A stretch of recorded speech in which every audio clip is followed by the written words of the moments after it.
मणिपुर विश्वविद्यालय इम्फाल से मेरे परम श्रद्धेय गुरुजी विद्यानाथ मिश्र जी को शत शत नमन। साथ ही इनके पुण्य स्मृति में स्थापित विद्याश्री न्यास के सचिव डॉक्टर दयानिधि मिश्र जी एवं डॉक्टर उदयन मिश्र जी, प्राचार्य लाल बहादुर शास्त्री जी को भी पीजी कॉलेज को भी हार्दिक अभिनंदन करती हूँ। और साथ ही भारत के प्रमुख भाषाएं समकालीन प्रवृत्तियां नामक जो संगोष्ठी है, इस सत्र के जो है अध्यक्ष है उसको भी नमन करती हूँ। साथ ही जो है विद्वान गणों को भी मैं अभिनंदन करती हूँ। मैं आज आपके सामने मणिपुरी भाषा का एक संक्षिप्त विवरण प्रस्तुत मैं करूंगी। मणिपुरी भाषा तिब्बतो बर्मन भाषा परिवार की भाषा है, जिसे मैतेलोन भी कहते हैं। मैतेलोन का अर्थ है मैतेई जाति की भाषा। भारत में 2000 से ज्यादा भाषाएं बोली जाती हैं।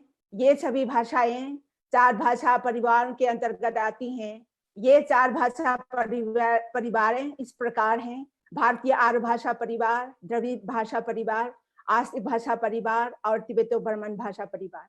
तिब्बतो बर्मन भाषा परिवार की प्रमुख भाषाएं मुख्यतः तान एवं प्रत्यय विधान एफिशिएशन के कारण विश्व की अन्य भाषाओं से अपना अलग अस्तित्व रखती हैं। इस भाषा में तान स्वनिम स्तर पर मिलता है और जिसके द्वारा अर्थ में व्यतिरेक पैदा होता है। एक प्रातिपदिक से एक साथ कई प्रत्यय जुड़ सकते हैं। इन भाषाओं में प्रत्यय विधान तो होता है, लेकिन इन सभी प्रत्ययों के द्वारा शब्दों का वर्गीकरण नहीं किया जा सकता। शब्दों का वर्गीकरण वाक्य स्तर पर होता है। ऑस्टिन हॉले ने इस तिब्बतन ब्राह्मण की भाषाई प्रवृत्ति को स्पष्ट करते हुए कहा है कि तिब्बतो बर्मन भाषाएं सामान्यतः एकाक्षरिक होता है। इनमें प्रत्यय द्वारा निर्मित शब्दों का वर्गीकरण वाक्य स्तर पर किया जाता है। तिब्बतो बर्मन भाषा में काम करने वाले विद्वानों का नाम इस प्रकार है: Robert Shafer, Paul K Benedict, R.A. Miller, कुनशांग, A.J. मेथिसॉफ, वाफेंडर, गेरेशन, Lehman, W.P. Austin Hawley, Aaron, K.L. Pike, मिलन लथ, N.C. बोथमेल, A.G. हेंडिकॉट, S. स्कोनो, R.A. स्पिटमैन, J.G. हरीश, अक्रांत मारे, पाल्मर, L.R. आदि उल्लेखनीय हैं। तिब्बतन बर्मन भाषा परिवार की भाषाएं मुख्यतः भारत में असम, मणिपुर, नागालैंड, मेघालय, त्रिपुरा, सिक्किम, मिजोरम, अरुणाचल प्रदेश में बोली जाती हैं। इस भाषा परिवार की कई उपभाषाएं भी हैं। भारत में बोली जाने वाली 4 भाषा परिवारों में तिब्बतो बर्मन भाषा परिवार की अपना एक विशेष महत्व है। इस भाषा परिवार को कई विद्वानों ने अलग अलग ढंग से वर्गीकृत किया है। यह भाषा परिवार भारत में ही नहीं, एशिया महादेश के दक्षिण में, मध्य भाग में और पूरे पूर्वी दक्षिण में फैला हुआ है। तिब्बतन भाषा परिवार भी सिनो तिब्बतन भाषा परिवार की एक उपशाखा है। तिब्बतो बर्मन और मणिपुरी भाषा एक जीवित भाषा में परिवर्तन होना भाषाई अभिलक्षणों में से एक है। मणिपुरी भाषा में भी अपनी मूल भाषा तिब्बतो बर्मा से कई भाषाई स्तरों पर परिवर्तन आ गया है। मणिपुरी भाषा मणिपुर में बोली जाती है। मुख्यतः ध्वनि एवं रूप स्तर पर परिवर्तन विशेष रूप से दिखाई देता है। तिब्बतो बर्मन भाषा की कुछ व्यंजन ध्वनियां मणिपुरी भाषा तक आते आते परिवर्तन हो गए हैं। जैसे का खा हो गया है, गा जो का हो गया है, पा जो है फा हो गया है, रा जो जीरो हो गया है। उदाहरण के और जा जो है चा हो गया है। उदाहरण के तौर पर तिब्बतो बर्मा में का है, मणिपुर में आते आते खा हो गया है। इसका मतलब है करुआ होना। गाँव है, उसको काव हो गया। काव होगा मतलब है लात मारना। गाप है मतलब काप हो गया। काप का मतलब है गोली या तीर चलाना। प्रा है, फ्रा हो गया। फ्रा से भी फा हो गया। फ्रा से मतलब है अच्छा होना। और फ्रूट है, अगर फ्रूट हो गया, फ्रूट से फुट हो गया। फुट का मतलब है उबालना। जा से चा हो गया। चा का मतलब है खाना। और यांग से यांग हो गया हल्का होना। संज्ञा शब्द में बा है, बा का मतलब है पा, पा हो गया है, पा का मतलब है पिता। और रवा का मतलब वा हो गया, वा का मतलब है बांस। और मई का मतलब है पुंस। और रामिंग का मतलब है मिंग हो गया, इसका मतलब है नाम। और मी का मतलब है आदमी। तिब्बतो बर्मन के रा एवं या से बने हुए व्यंजन गुच्छ में ये दोनों व्यंजन मणिपुरी तक आते आते लुप्त हो गए हैं। जैसे क्रा को का हो गया, न्या को nga हो गया। जैसे क्राप है, काप हो गया, कप हो गया, इसका मतलब है रोना। क्रांग है, कांग कांग हो गया, कांग का मतलब है मच्छर। अंग्या से nga हो गया, nga का मतलब है मछली। क्री क्री से मतलब की हो गया, की का मतलब है डरना। क्रोय का मतलब है कोई हो गया, कोई का मतलब गोल, गोल होना, गोल।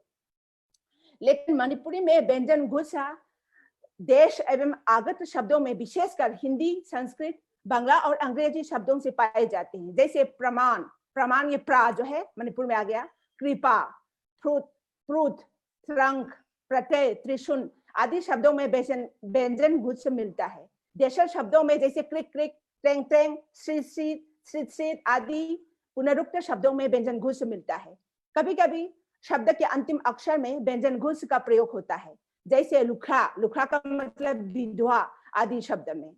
वैसे तो शब्दावली में किसी भी भाषाई अस्मिता का मापन नहीं होता, फिर भी समश्रोतीय भाषा में सामान्य विशेषताओं के अलावा शब्दावली में भी समानता रहती है। तिब्बतो बर्मन एवं मणिपुर में शब्दावली के स्तर पर काफी समानताएं उपलब्ध है। कुछ समान शब्दावली उदाहरण के तौर पर नीचे प्रस्तुत की जा रही हैं। उदाहरण है तिब्बतो ब्राह्मण है, मणिपुरी हिंदी आर्ट है। मंग का मतलब है सपना, मई का मतलब है आग, कुन का मतलब है बीच, लुक का मतलब है थोड़ा गर्म होना। और माँ का मतलब है माता, सु का मतलब है पोता या नाती, छा का मतलब है मांस, सिंह का मतलब है लकड़ी, नांग का मतलब है नंग तुम। और मोब का मतलब है मऊ दुल्हन, ना का मतलब है बीमार होना, नाव का मतलब है छोटा, अंगाव का मतलब है सफेद, और वा का मतलब है पति, लई का मतलब है मिट्टी, उम का मतलब है मुंह में रखना, यू का मतलब है शराब आदि शब्द। ऊपर के शब्दों में स्पष्ट है मणिपुरी शब्दावली और तिब्बतो ब्राह्मण की शब्दावली में काफी साम्य है। मणिपुरी का भौगोलिक परिचय। मणिपुर भारत की उत्तर पूर्वी सीमा में स्थित एक छोटा सा पर्वतीय राज्य है। इसका क्षेत्रफल 23,256। इसके उत्तर में नागालैंड है, दक्षिण में मिजोरम एवं म्यांमार देश है। पश्चिम में असम का कछार जिला है और पूर्व में म्यांमार देश के सामराह प्रदेश और उच्च चिंदुन जिले हैं। भौगोलिक दृष्टि में मणिपुर को दो भागों में विभाजित किया जा सकता है। एक पर्वतीय भाग, दूसरा घाटी का भाग है। घाटी का भाग मणिपुर राज्य का केंद्रीय भाग है, जहां मैतेई जाति के लोग रहते हैं। इस घाटी को घेरते हुए चारों तरफ पर्वतीय क्षेत्र फैले हुए हैं, जहां विभिन्न प्रकार की जनजातियां बसती हैं। इनमें मुख्यतः तांगखुल, कुकी, माओ, आइको, माओ, चिरू, गांगते, कोइरेंग, कोइराओ, लमगांग, मराम, मिजो, मोनछांग, मोयोन, पुरुम, रालते, सेमा, सिमते, स्वीता, वाइफई, जौ, तराव, कबुई, कराम, माते आदि जनजाति। ओजा मुठ खड़े, ओजा मुठ खड़े, ओजा मुठ खड़े।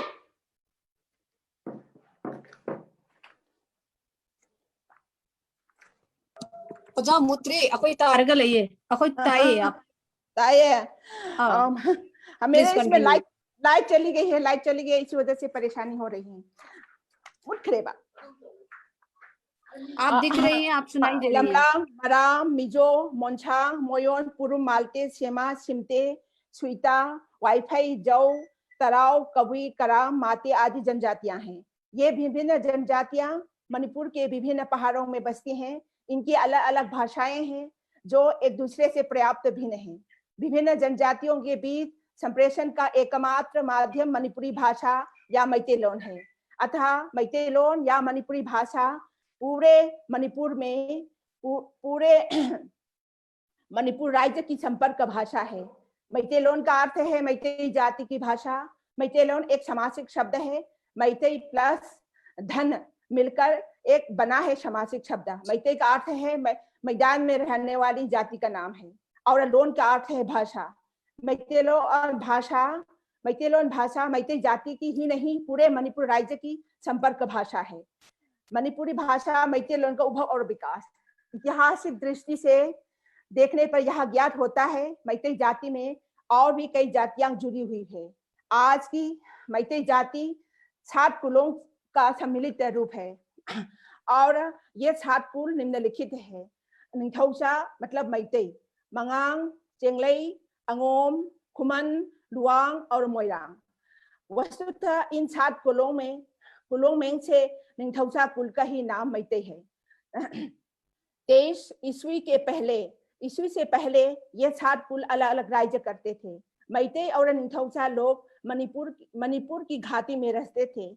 इन लोगों ने अन्य कुलों को युद्ध में जीतकर उन पर शासन किया। तब से निंथौसा का बोली सब कुलों की बोली हो गई।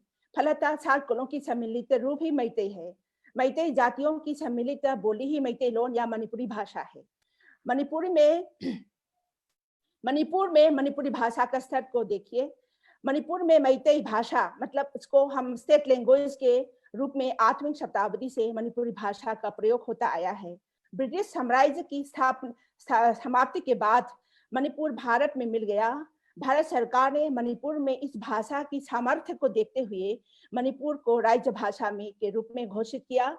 तब से मणिपुर का प्रशासन कार्य एवं अदालत की भाषा के रूप में इसका प्रयोग होता आया है। मणिपुरी भाषा का प्रयोग मणिपुर में 10वीं तक की शिक्षा के माध्यम के रूप में होता है। इस भाषा के साहित्य अन्य भाषाओं की भांति समृद्ध है, और इसमें बहुत सारे रचनाएं लिखे गए हैं, बहुत सारे उपन्यास लिखे गए हैं, कहानियां लिखे गए हैं, नाटक लिखे गए हैं। बहुत समृद्ध भाषा है, और हर साल साहित्य अकादमी से पुरस्कृत होते आए हैं। मणिपुरी साहित्य में एमए तक की पढ़ाई होती है। साथ ही इस भाषा के साहित्य पुराने और आधुनिक पर पीएचडी उपाधि के लिए कई अनुसंधान कार्य कर चुके हैं, और अभी भी कर रहे हैं, और भविष्य में भी करते रहेंगे। सुनीति कुमार चटर्जी ने मणिपुरी भाषा की संपन्नता को देखते हुए कहा था, तिब्बतो ब्राह्मण परिवार की भाषाओं में मणिपुरी भाषा साहित्य की दृष्टि से सबसे महत्वपूर्ण भाषा है। उन्होंने अन्य जगह फिर कहा था, भारत में बोली जाने वाली तिब्बतो ब्राह्मण भाषाओं में सबसे समृद्ध भाषा मणिपुरी है, और इसको बोलने वाले मणिपुरी अपनी भाषा से बहुत प्रेम है, और वे अपनी भाषा की समृद्ध करने में लगे हुए हैं। और उन्होंने संस्कृत भाषा में भागवत पुराण, रामायण, महाभारत आदि का अनुवाद कर लिया है। मणिपुरी भाषा की अपनी लिपि है, इसे मैतेई मयेक या मैतेई लिपि कहते हैं। यह लिपि ब्राह्मी लिपि से संबंधित है। इस लिपि में मैतेई लोग कई ढंग से साहित्य रचना करते थे। उनकी हस्तलिखित साहित्य रचनाएं अभी भी उपलब्ध है। मणिपुरी भाषा के विकास क्रम को देखते हुए मणिपुरी भाषा में लिखित साहित्य के इतिहास पर प्रकाश डालना पड़ेगा, और जिससे पता चलता है कि भाषा में क्या क्या परिवर्तन हुए, और कौन सी ध्वनि आई, कौन सी नई ध्वनि आई, कौन सी ध्वनियां लुप्त हो गई, और कौन कौन सी नए शब्द आए, और अर्थ में क्या क्या परिवर्तन हुए। इन सब का पता लगाने के लिए साहित्य के इतिहास पर ध्यान देना पड़ेगा। मणिपुरी साहित्य को 3 कालों में विभाजित किया जा सकता है। प्राचीन काल पहले शब्दावधि से लेकर 1790 ईस्वी तक का समय जो है इसको पहली काल प्राचीन काल माना गया है। मध्य काल में 1790 से लेकर 1890 तक का समय जो है इसको मध्य काल माना गया है। आधुनिक काल में 1890 से लेकर अब तक का जो समय जो है आधुनिक काल माना गया है, प्राचीन काल। इस काल में अनेक ग्रंथ लिखे गए हैं। कुछ उपलब्ध ग्रंथों का यहाँ उल्लेख किया जा रहा है। इन ग्रंथों पर भारतीय आर्य भाषाओं का पूर्णतः प्रभाव बिल्कुल नहीं है। और उसके पहला है चैथारन कुंबाबा, ये 33 शताब्दी में लिखी गई हैं, लिखना शुरू किया है। यहाँ राजाओं से संबंधित ऐतिहासिक ग्रंथ है। इस ग्रंथ में इसमें राजाओं से संबंधित घटनाओं सहित ग्रहण, सूर्य और चंद्र ग्रहण, भूमिकंप, धूमकेतु, धूमकेतु, महामारी, युद्ध विजय आदि का विवरण काल सहित मिलता है। और दूसरा है खोमजोम नोबी नोंगारोन और पांथोबी खोंगुल। उसके बाद है पांथोबी खोंगुल नोंबान पोम्बी लुआउबा लेथक लेखारोन चाइनरोन निंथौरोल लुम्पुम और लाइपुम सिंहन मसिन हिदाकलोन आदि।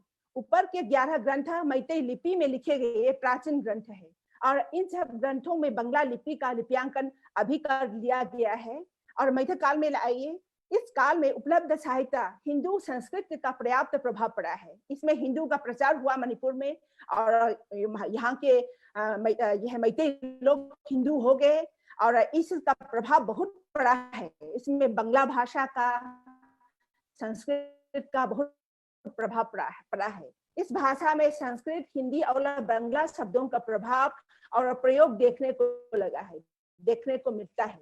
साथ ही नए आगत शब्दों के साथ मणिपुरी में नए नए ध्वनियों का आगमन भी शुरू हुआ है। इस प्रतिभाषी रामायण का अनुदित रामायण ग्रंथ अश्वमेध, जन्मेजय शरपा याचना, वीर पर्व, धनंजय लाइबुनिंगबा, सोनामणिक, लांगलोन, भैगचंद्र गंगा चट्पा, जिला दरबा यात्रा वर्णन, महौरोन, हिंदाबा, बामोन कुंठोकलोन आदि।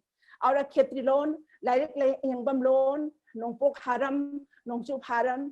मध्यकाल में भारतीय भाषा परिवार के आगत के शब्दों के साथ साथ का, घा, दा, धा, रा, जा, बा, भा आदि ध्वनियों का आगमन मणिपुरी भाषा में हुआ। जैसे गाड़ी, घड़ी, दान, धनंजय, जहाज, बाल्टिन, भारत आदि शब्दों के साथ ध्वनियां भी मणिपुरी भाषा में आ गई।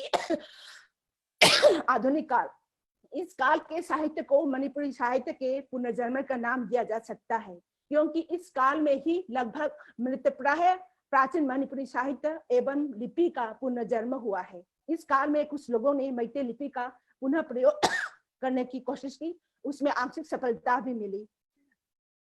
आज तो नई पीढ़ी के बच्चे मैतेई लिपि में ही किताब पढ़ते हैं। साहित्य की दृष्टि से भी, और 20 में तो बंगला लिपि का प्रयोग हुआ था, और साहित्य की दृष्टि से भी इस काल में परिभाषित भाषा का प्रयोग करते हुए उत्तम साहित्य सामने आया है। संस्कृत एवं बंगला की शब्दावली के अलावा अंग्रेजी शब्दों का भी साहित्य एवं भाषाई प्रयोग में स्थान मिलने लगा है। इस काल में साहित्य की सभी विधाओं का विकास हुआ है। इस काल में उपन्यास, कहानी, नाटक, एकांकी, कविता, निबंध, भाषा विज्ञान, काव्यशास्त्र, आलोचना आदि से संबंधित ग्रंथ लिखे गए हैं।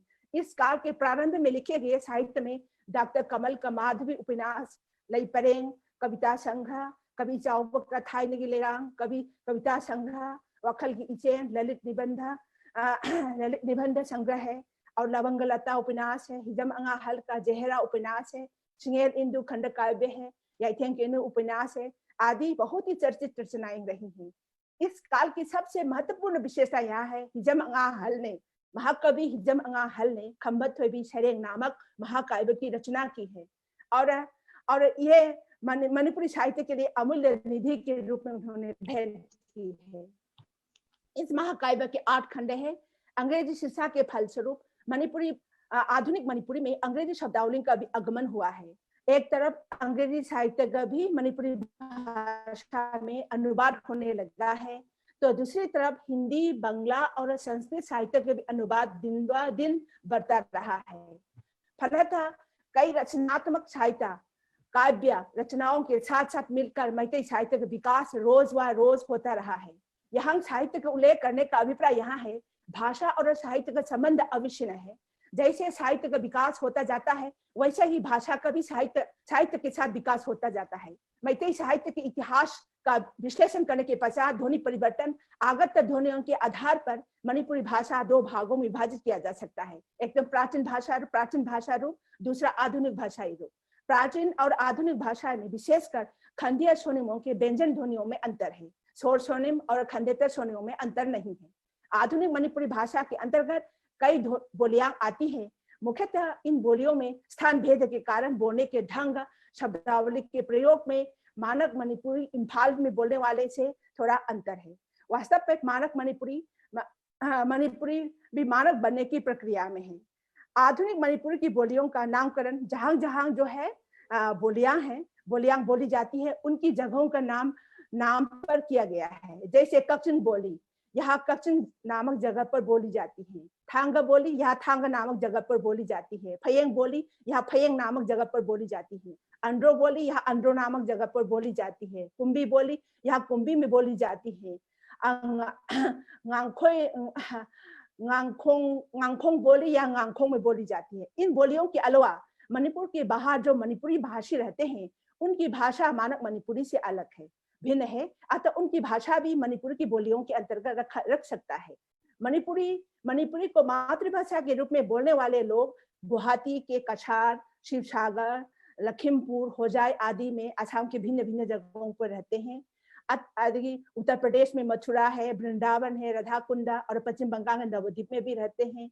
भारत के बाहर विदेश में भी कुछ मणिपुरी मैतेई लोग बोलने वाले लोग रहते हैं, जैसे बांग्लादेश के ढाका है, सिलेट है, म्यांमार में भी मंडले है, भामो है, रोंगुन है, माइकियाना है, कालेम्बो है, समछोक है, कलेवा है, हजाक है, गिनगिन है, स्वांगजी है, मोकलाई, तिनांगयुंग, हेमजाते, हेमलिक आदि जगहों पर मणिपुरी बोलने वाले लोग रहते हैं। उनकी भाषा इम्फाल में बोलने वाले मणिपुरी से थोड़ा अलग है, इसे बोली के भीतर रख सकते हैं।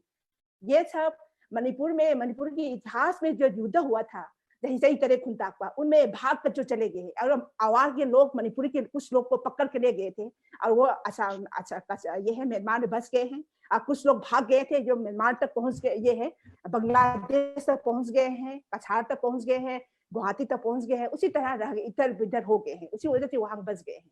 और देखें मानक मणिपुर की स्वनिम व्यवस्था के अंतर्गत खंडीय और खंडेतर स्वनिम आते हैं। खंडीय स्वनिम के अंतर्गत स्वर स्वनिम और व्यंजन स्वनिम है। मणिपुर के संदर्भ में खंडीय स्वनिम के अंतर्गत तान और संहिता मतलब जंक्चर आते हैं। स्वर स्वनिमों के विवेचन का मुख्य रूप है जीभ की भाग, जीभ की ऊंचाई, होठ की स्थिति के आधार पर किया जाता है। जीभ के भाग के आधार पर 3 प्रकार के स्वर बनते हैं, अग्र स्वर, मध्य स्वर और पश्च स्वर। जीभ की भाग की ऊंचाई के आधार पर उच्च, मध्य और निम्न स्वर बनते हैं। होठों की स्थिति के आधार पर गोलित, अगोलित और उदासीन स्वर बनते हैं। मणिपुर भाषा के मूल स्वर 6 हैं, जैसे आ, ई, उ, ए, ओ। और संयुक्त स्वर 6 हैं, जैसे ऐ है, औ है, आय है, आओ है, उई है, ओ है आदि संयुक्त स्वर है। और व्यंजन ध्वनि में पा, फा, बा, भा, ता, था, दा, धा, का, खा, गा, घा, चा, जा, झा, मा, ना, ङा, ला, रा, छा, मा, या, हा आते हैं। और जितनी भी हिंदी के रा और रहा है उच्छिष्ट ध्वनियां मणिपुर में नहीं है और मणिपुर में एक ही सा है और दंत्य सा और तालव्य में अंतर नहीं है। इस तरह की हिंदी की जो स्वनिम व्यवस्था है और मणिपुर से काफी अंतर है। और मानक मणिपुर में व्यंजनों के आगत व्यंजनों में बा है, भा है, दा है, धा है, गा है, घा, जा, झा, रा, आ। विशेषतः ये व्यंजन आगत शब्दों के साथ मणिपुरी भाषा में आए हैं, जैसे भूमि, छेबोक, सेवा, देवी, व्यवहार, भाषा, यात्रा, गाड़ी, राम, घोट, दंडी, गरम, बाल्टी, झाल आदि शब्दों के साथ मणिपुरी में ये ध्वनियां आई हैं। लेकिन इनमें कुछ व्यंजन ध्वनियां आधुनिक काल में अपने आप विकसित हो गई हैं। इनके विवरण आगत शब्दों में नहीं, खरा शब्द मणिपुर के है, करीगुम्बा में रा है, दोलाई में दा है आदि शब्द विकास में हुआ है। और ये व्यंजन रूप स्वनिमिक परिवर्तन जैसे मोर्फोफोनेमिक फलस्वरूप व्यंजन ध्वनियों के संशोधन के रूप में पाए जाते हैं। जैसे बा है, लम और पाल है, लमपाल को हम मिलके लंबाल हो गया, बा आ गया। और ता और था प्लस पुम है, उसको था बुम, बा आ गया। उसी तरह का जो है पांग और कन है, पांगन हो गया, गा आ गया। चा, चू और कुम है, का जो है गुम हो गया। और दा जो है लमता, लमदा हो गया। चिंगदोन हो गया, दा हो गया। देखिए चिंग जाओ में चा जो है चिंग जाओ हो गया। पाओ में चेन है, पाओ जेन हो जा हो गया। ऊपर के उदाहरणों से स्पष्ट है बा, गा, दा, जा जो है व्यंजन पा, का, ता, दा व्यंजन के संशोधन के रूप में आएंगे, क्योंकि ये पा, का, ता, चा अघोष व्यंजन दो स्वरों के बीच और सगोज व्यंजन के बीच आते हैं, तब ये सगोज। मणिपुर में दो ही प्रकार के खंडित स्वनिम पाए जाते हैं, एक तो तान है, दूसरा संहिता है। तान तिब्बत-तिब्बतन भाषाओं की विशेषता है। इन भाषाओं में तान के द्वारा अर्थभेद होता है। जैसे उदाहरण के तौर पर चारे शब्द है, एक तो गा चारे मतलब गा चारे मतलब मछली तैर रही है, गा चारे दूसरा टोन से बोलने से मछली खा ली है, इस तरह के दोनों अर्थभेद हो जाए। मणिपुरी भाषा में सुने दो प्रकार के तान है, एक तो समताल है, उसको लेवल तोल बोलते हैं, दूसरा अवरोही है, फोलिंग टोन है। लेकिन फोनेमिक स्तर या फोनेमिक लेवल एक पर एक और टर्म मिलता है, उसको आरोही अवरोही बोलते हैं, जो राइजिंग फोल्डिंग कहते हैं। वस्तुतः आरोही अवरोही समताल और का समरूप है। अतः मणिपुरी में स्वनिमिक स्तर पर दो ही तान है, इनमें अर्थभेद होता है। कुछ लोग समताल को निम्न टोन कहते हैं, ये अवरोही उच्च तान हाई टोन कहते हैं, क्योंकि समताल में स्वराघात का स्तर निम्न होता है और अवरोही में उच्च होता है। लेकिन स्वनिमिक स्तर फोनेटिक लेवल पर 2-3 प्रकार के तान उपलब्ध है। मणिपुर के पूर्व प्रत्यय और पर प्रत्यय में आदि प्रत्यय में तान नहीं है। समताल में कोई चिन्ह नहीं है, समताल का कोई चिन्ह नहीं है, अवरोही का चिन्ह है और आरोही अवरोही का चिन्ह है। मणिपुर के हर मूल स्वर स्वनिम के साथ समताल और अवरोही आते हैं। समताल शब्द के आदि मध्य और अंत में आ सकता है, उसी प्रकार अवरोही तान भी शब्द के आदि मध्य और अंत में आ सकता है। दूसरा खंडित स्वनिम है जंक्षर मतलब संहिता। मणिपुर में संहिता पद और वाक्य स्तर दोनों में मिलता है। पदबंध स्तर पर संहिता का चिन्ह है प्लस धन चिन्ह है और वाक्य स्तर पर हैश है। और संहिता की स्थिति दो है, एक तो मुक्त स्थिति है, दूसरा युक्त स्थिति। मुक्त स्थिति में देखिए फकपियू मतलब उखाड़ लीजिए, और दूसरा है मुक्त स्थिति में फकपियू, इसका मतलब है चटाई दो, और मुक्पियू मतलब चुनौती कीजिए, और मुक्पियू का मतलब है स्याही दो। अतः अर्थभेद है। वाक्य स्तर में देखिए डायरेक्ट थी बचली मतलब पाठ करने वाला जाता है, डायरेक्ट थी बचली मतलब किताब ढूंढने जाता है। नंग मंगोंदा मुक्पियू तुम उसे चुनौती दो, नंग मंगोंदा मुक्पियू तुम उसे स्याही दो। भाषाई विकास के साथ भाषा में नए नए शब्द प्रयोग, नई नई शब्दावली अन्य भाषाओं से आती हैं, नई शब्दावली नई नई ध्वनियां आती हैं। इस तरह आधुनिक मणिपुरी भाषा में अंग्रेजी शब्दावली के साथ साथ कई नई नई ध्वनियां आ गई हैं। जैसे इंग्लिश का शा ध्वनि है, मणिपुर में नहीं था, आजकल ये शा इंग्लिश में जो शा है ये मणिपुर में आ गए हैं, इंग्लिश बोलना आ गया है। और फा ध्वनि, फा में बिंदी वाला फा जो है अंग्रेजी से होते हुए आया है, जैसे फादर, फाइव, फोर में जो फा बिंदी वाला आ गया है, फा बिंदी मणिपुरी भाषा में आ गए हैं। तो इसी तरह मणिपुरी भाषा में नए नए शब्द और प्रयोग, नई नई ध्वनियां आना भाषाई प्रकृति के अनुरूप है, इसका स्वागत करना चाहिए। स्रोत भाषा सहित मणिपुरी भाषा में आए आगत शब्दों का विवरण इस प्रकार है। आर्य भाषा, जब भाषा परिवार में आर्य भाषा परिवार से, जैसे संस्कृत से मणिपुरी भाषा में शब्द आए हैं 452 शब्द आए हैं, ये प्रत्यक्ष रूप में आया है। और दूसरा है हिंदी भाषा से आए हैं 312 मतलब प्रत्यक्ष रूप में आए हैं, इसी तरह आए हैं। और बांग्ला भाषा से शब्द आए हैं 270 प्रत्यक्ष रूप से आए हैं। असमिया से आया है 10 शब्द आए हैं प्रत्यक्ष रूप से। और ईरानी भाषा से आए हैं 135 शब्द आए हैं प्रत्यक्ष रूप में। और अंग्रेजी भाषा से आए हैं 960 शब्द आए हैं मणिपुरी भाषा में प्रत्यक्ष रूप में। पुर्तगाली से नहीं आया, फ्रेंच से आए हैं 22 शब्द आए हैं परोक्ष रूप से। और ये अरबी भाषा से आए हैं 102 मतलब परोक्ष रूप से आए हैं। तुर्की भाषा से आए हैं परोक्ष रूप से, तुर्की भाषा से भी 10 शब्द आए हैं। और तमिल से आए हैं, मलई से आए हैं 27 शब्द आए हैं। इसी तरह ये शब्द आए हैं। इस तरह मणिपुरी भाषा में नए नए शब्द प्रयोग, नई नई ध्वनियों का आना भाषाई प्रकृति के अनुरूप है, इसका स्वागत करना चाहिए। मणिपुरी भाषा में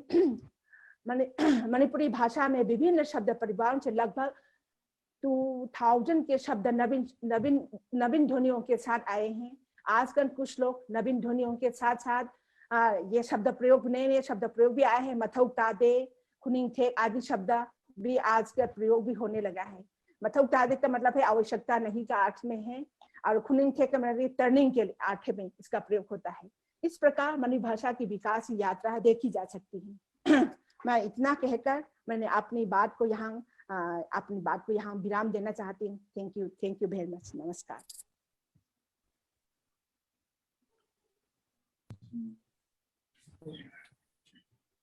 धन्यवाद।